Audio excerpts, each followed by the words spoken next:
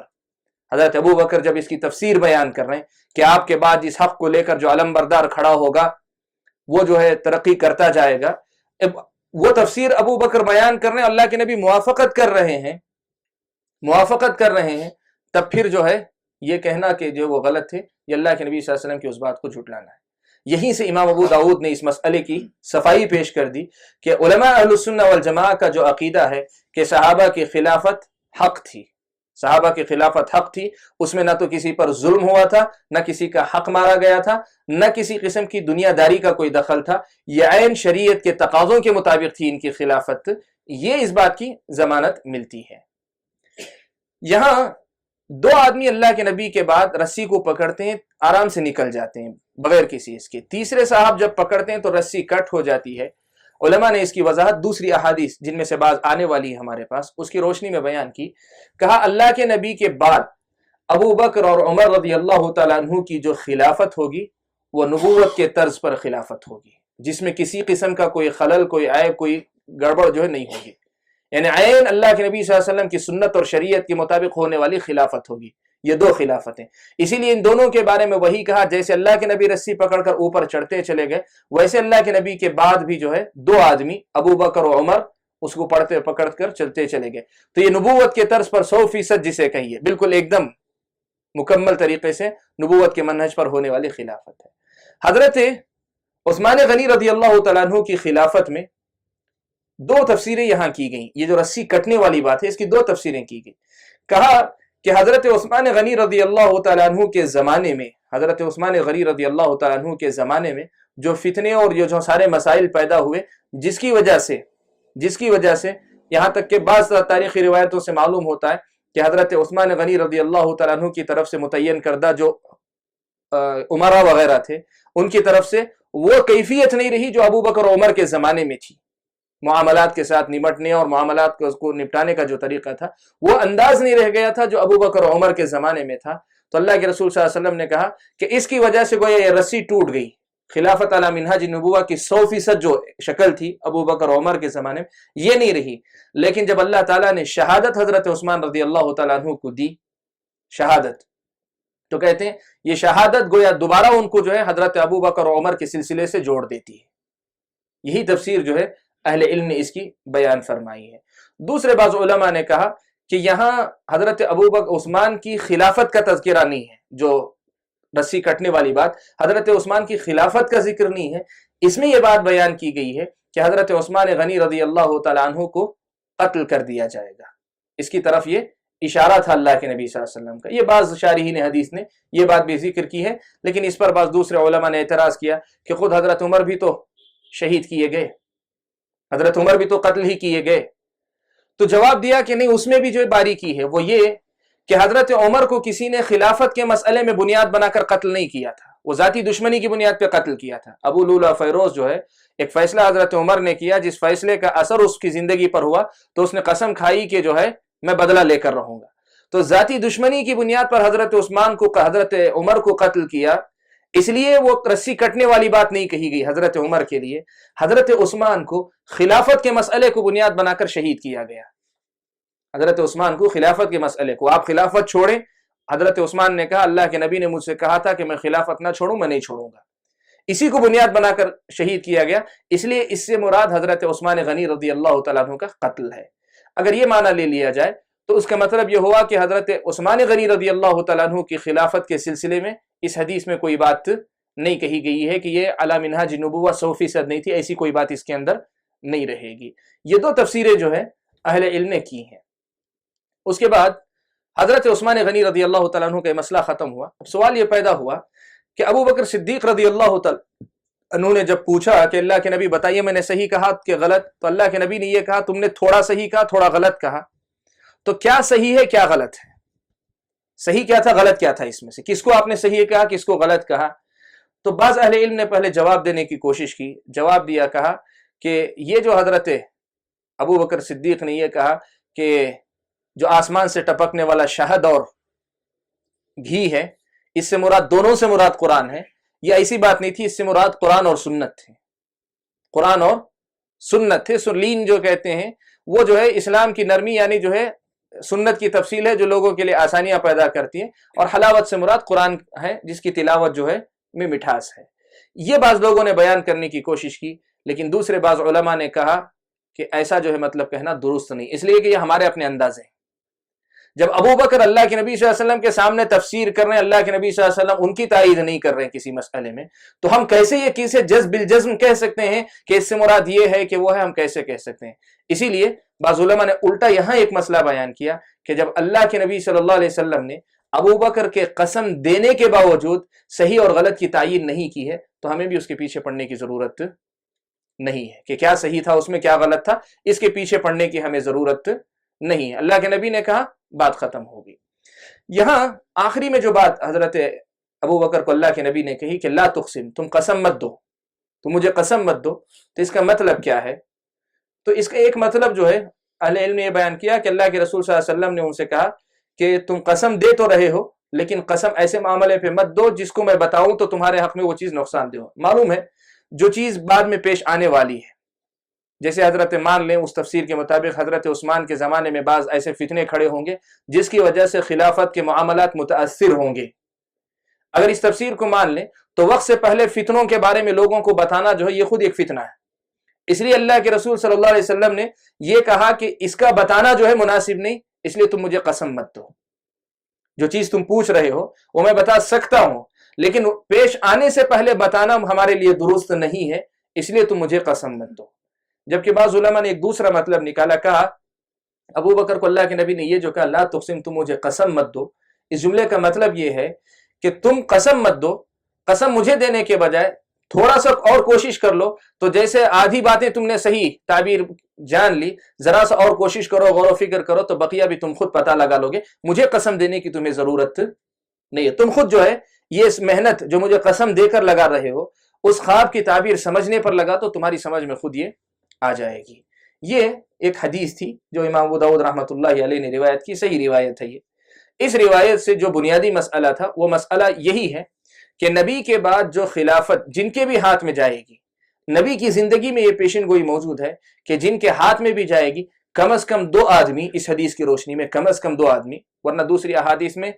جو اللہ کے نبی صلی اللہ علیہ وسلم کے 4 خلفاء، بلکہ گزشتہ ہفتے میں نے بتایا کہ حضرت حسن کو شامل کر لیں تو 5، اور اگر تجوزاً حضرت عمر ابن عبدالعزیز کو شامل کر لیں تو 6، ان سب کی خلافت کو خلافت راشدہ کہا گیا ہے۔ 5 تو ان میں سے نص کی بنیاد پر، اور 6 جو حضرت عمر ابن عبدالعزیز ہیں ان کی خلافت کو اس سے مشابہت کی بنیاد پر خلافت راشدہ کا نام دیا گیا۔ لیکن اس حدیث سے کم از کم 2 خلافتوں کے بارے میں ضمانت ملتی ہے کہ وہ خلافت علی منہاج النبوہ، نبی کے طریقے پر ہونے والی خلافت تھی، نبی کے طریقے پر کی گئی حکومت تھی۔ لہٰذا جو یہ کہتے ہیں جو ان کی خلافت پر انگلی اٹھاتے ہیں وہ غلط ہیں، یہ قاعدہ یاد رکھ لیں آپ۔ ابو بکر و عمر کی خلافت پر اس حدیث کی روشنی میں ابو بکر و عمر کی خلافت پر جو آدمی انگلی اٹھائے گا آپ طے کر لیں کہ وہ غلط ہے۔ پہلے اب کوئی مفکر ہو، کوئی فلسفی ہو، کوئی تاریخ مؤرخ ہو، کوئی فلاں ہو، کوئی بھی ان کی خلافت پر اگر انگلی اٹھاتا ہے، اس حدیث سے معلوم ہوتا ہے کہ وہ غلط ہے، اس لیے کہ اللہ کے نبی صلی اللہ علیہ وسلم کی طرف سے اس میں ضمانت ہے۔ جب ابو بکر نے تعبیر بیان کی، اللہ کے نبی نے موافقت کی اس خواب کی، تو اس کا مطلب یہ ہوا کہ اب یہ اللہ کے رسول صلی اللہ علیہ وسلم کی حدیث ہو گئی۔ واضح ہے نا بات انشاءاللہ؟ یہ پہلی حدیث ہے جو حضرت امام ابو داؤد رحمۃ اللہ علیہ نے اس باب میں، یعنی خلافت کے باب میں نقل کی ہے۔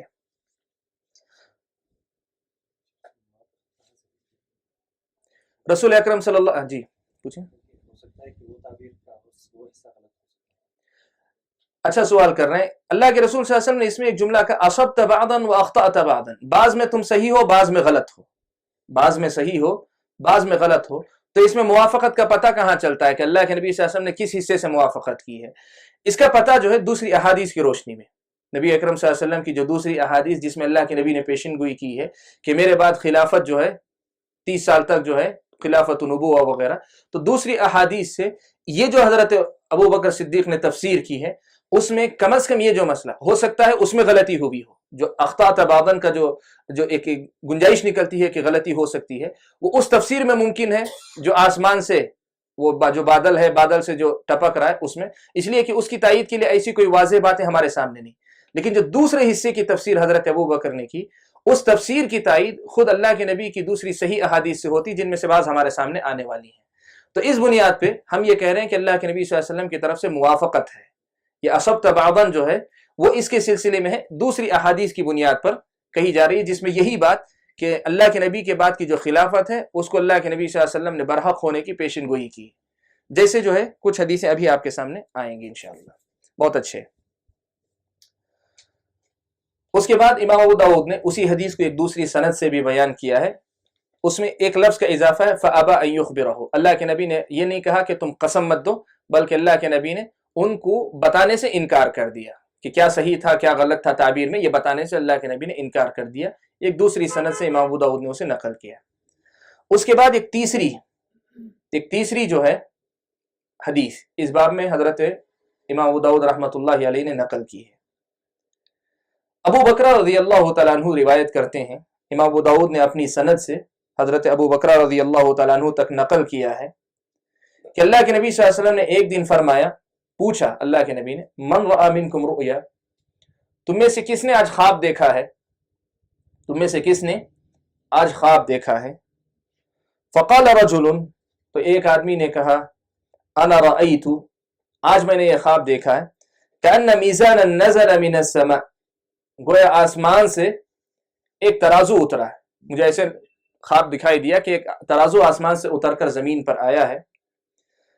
فوزنت انت و ابو بکر،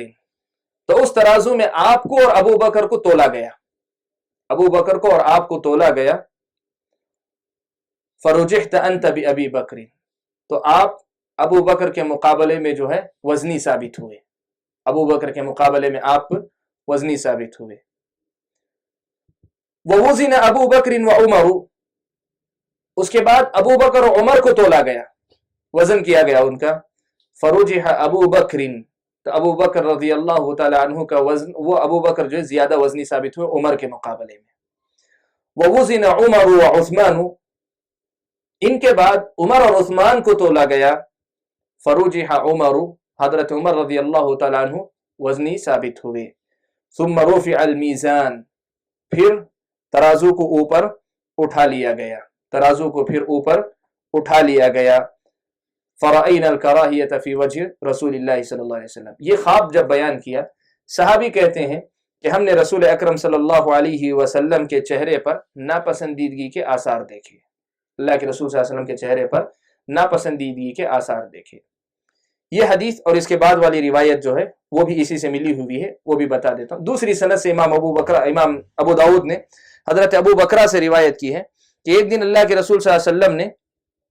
پوچھا کہ تم میں سے کس نے خواب دیکھا ہے، تو بالکل جیسی حدیث ابھی گزری ویسی ہی حدیث بیان کی ہے. وَلَمْ يَذْكُرِ الْكَرَاهِيَةَ، لیکن صحابی نے اس میں اس کا ذکر نہیں کیا کہ اللہ کے رسول صلی اللہ علیہ وسلم کے چہرے پر کراہت کے آثار ظاہر ہوئے، یہ نہیں ذکر کیا ہے، بلکہ اس میں فَاسْتَأَلَهَا رسول اللہ صلی اللہ علیہ وسلم، اللہ کے رسول اکرم صلی اللہ علیہ وسلم کو یہ بات ناگوار گزری. یعنی الفاظ یہ نہیں ہیں کہ ناپسندیدگی کے آثار چہرے پر ظاہر ہوئے، بلکہ الفاظ یہ آئے ہیں کہ اللہ کے نبی صلی اللہ علیہ وسلم نے اس کو ناپسند کیا، جو بات آپ نے سنی اس کو. تو آپ نے اس کے بعد کہا خلافت نبوہ ثم یؤتی اللہ الملک من یشاء، اس حدیث میں یا اس خواب میں نبوت کی خلافت یعنی نبوت کے طریقے پر ہونے والی جو جانشینی یا حکومت ہے اس کا تذکرہ ہے. پھر اس کے بعد اللہ تعالیٰ ملک یعنی حاکمیت یا اقتدار جس کو چاہیں گے اللہ تبارک و تعالیٰ دے دیں گے. یہ روایت سند کے اعتبار سے ضعیف ہے، یہ روایت سند کے اعتبار سے ضعیف ہے، اس لیے ہم زیادہ دیر اس میں نہیں رکیں گے، بس مفہوم سمجھ کر آگے نکل جائیں گے، اس لیے کہ دوسری صحیح حدیثیں ہمارے پاس موجود ہیں. اس حدیث میں جو مفہوم ہے وہ اتنا ہے کہ اللہ کے رسول صلی اللہ علیہ وسلم کو جب یہ چیز بتائی جا رہی تھی، خواب جب بتایا جا رہا تھا، تو اللہ کے نبی صلی اللہ علیہ وسلم اس کی تعبیر یہ سمجھ رہے تھے کہ اس آدمی کو نبی کے بعد نبوت کے طرز پر جو خلافت ہونے والی ہے وہ بتائی جا رہی تھی کہ آپ کی خلافت ابو بکر سے بہتر ہوگی، ابو بکر کی عمر سے بہتر ہوگی، عمر کی عثمان سے بہتر ہوگی، عثمان کی بعد والوں سے بہتر ہوگی. نہیں، اس کا تذکرہ نہیں، عثمان تک کا مسئلہ ذکر کیا. اللہ کے نبی صلی اللہ علیہ وسلم کو امید یہ تھی کہ یہ خلافت نبوت کا جو تذکرہ ہے یہ سلسلہ شاید 3 افراد کے بعد اور آگے تک بڑھایا جائے گا، توقع کہ میرے بعد میرے طریقے پر بالکل ہو بہو حکومت کرنے والوں کا ایک لمبا سلسلہ آئے گا، یہ امید تھی۔ لیکن جب 3 آدمی پر بس کر لیا، خواب ختم ہو گیا، تو اللہ کے رسول صلی اللہ علیہ وسلم کو یہ بات ناگوار گزری۔ ناگوار کا مطلب ناراضگی نہیں ہے، ناراضگی نہیں۔ ایک آدمی کی توقع کے برخلاف کوئی بات آتی ہے تو آدمی کو افسوس ہوتا ہے۔ آپ کو امید ہو کہ آپ کو اتنا کچھ ملنے والا ہے، اتنا نہ ملے تو جو ملتا ہے اس پر تو خوشی ہوتی ہے، جو چھوٹ جاتا ہے اس پر آدمی کو ذرا سا ملال طبیعت میں ہوتا ہے۔ کہا یہاں اللہ کے رسول صلی اللہ علیہ وسلم کے پاس جو کراہیت کا پہلو دیکھا گیا وہ اسی باب سے تھا کہ آپ کو توقع تھی آپ کے بعد نبوت کے طرز پر خلافت ایک لمبے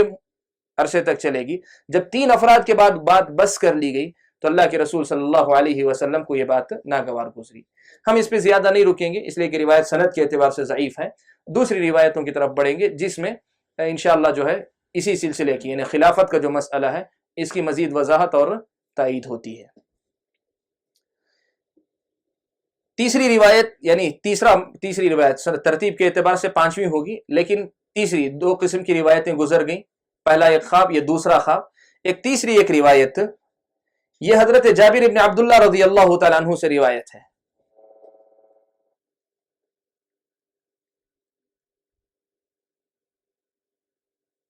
یہ حضرت جابر رضی اللہ تعالیٰ عنہ سے روایت ہے، کہتے ہیں کہ رسول اکرم صلی اللہ علیہ وسلم نے ایک مرتبہ کہا، اللہ کے رسول صلی اللہ علیہ وسلم نے ایک مرتبہ کہا، اب تک جو خواب تھے یہ خواب جو ہے امتیوں کے خواب ہیں، دونوں کے دونوں خواب امتیوں کے، لیکن اللہ کے رسول صلی اللہ علیہ وسلم کے سامنے بیان کیے جانے کے بعد آپ کا اس پر خاموشی اختیار کرنا یہ موافقت ہے اللہ کے نبی صلی اللہ علیہ وسلم کی، اس طرح حدیث تھی۔ لیکن اب جو واقعہ آ رہا ہے یہ خود اللہ کے رسول صلی اللہ علیہ وسلم کا خواب ہے۔ کہتے ہیں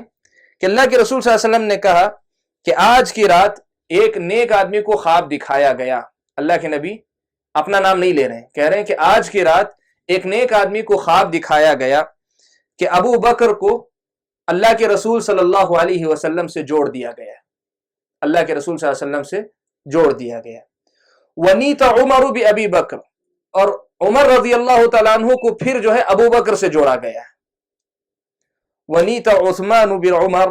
پھر حضرت عثمان کو حضرت عمر رضی اللہ تعالیٰ عنہ سے جوڑ دیا گیا۔ یہ اللہ کے رسول صلی اللہ علیہ وسلم نے خواب بیان کیا، اس میں صراحت کے ساتھ نام اور ترتیب ایک دم صراحت کے ساتھ جوڑا گیا۔ قال جابر، جو راوی صحابی حضرت جابر رضی اللہ تعالیٰ عنہ ہیں وہ بیان کرتے ہیں، کہتے ہیں فلما قمنا من عند رسول اللہ صلی اللہ علیہ وسلم، جب ہم رسول اکرم صلی اللہ علیہ وسلم کے پاس سے کھڑے ہوئے، قلنا اما الرجل الصالح فرسول اللہ، اللہ کے نبی نے جس نیک آدمی کا تذکرہ کیا کہ اس کو خواب دکھایا گیا ہے، یہ نیک آدمی جو ہے یہ خود اللہ کے رسول صلی اللہ علیہ وسلم ہے۔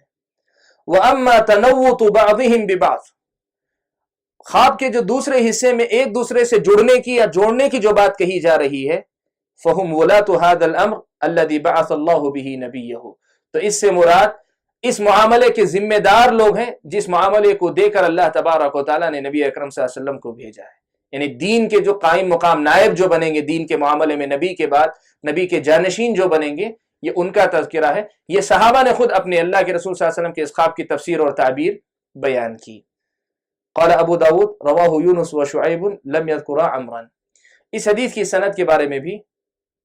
یہ جو سند ہے فی نفسی ضعیف ہے، لیکن ایک اور سند ہے جس کی طرف جو ہے اشارہ کیا ہے، اس سند سے اس حدیث کی تائید ہوتی ہے، یعنی اس سند سے اس سند کی تائید ہوتی ہے جس سے انشاءاللہ یہ حدیث حسن درجے کو پہنچ جاتی ہے، یعنی قابل حجت ہے حدیث۔ اس حدیث میں صراحت کے ساتھ رسول اکرم صلی اللہ علیہ وسلم سے جڑنے اور صحابہ نے رسول اکرم صلی اللہ علیہ وسلم کے خواب کا جو معنی سمجھا کہ رسول اکرم صلی اللہ علیہ وسلم کے بعد اس دین کے اس معاملے کے ذمہ دار یہ صحابہ ہوں گے، اور اسی ترتیب سے کہ رسول سے ابو بکر جڑیں گے، ابو بکر سے عمر جڑیں گے، عمر سے عثمان رضی اللہ تعالیٰ عنہ اجمعین جڑیں گے، یہ جو اس حدیث سے معلوم ہوتا ہے۔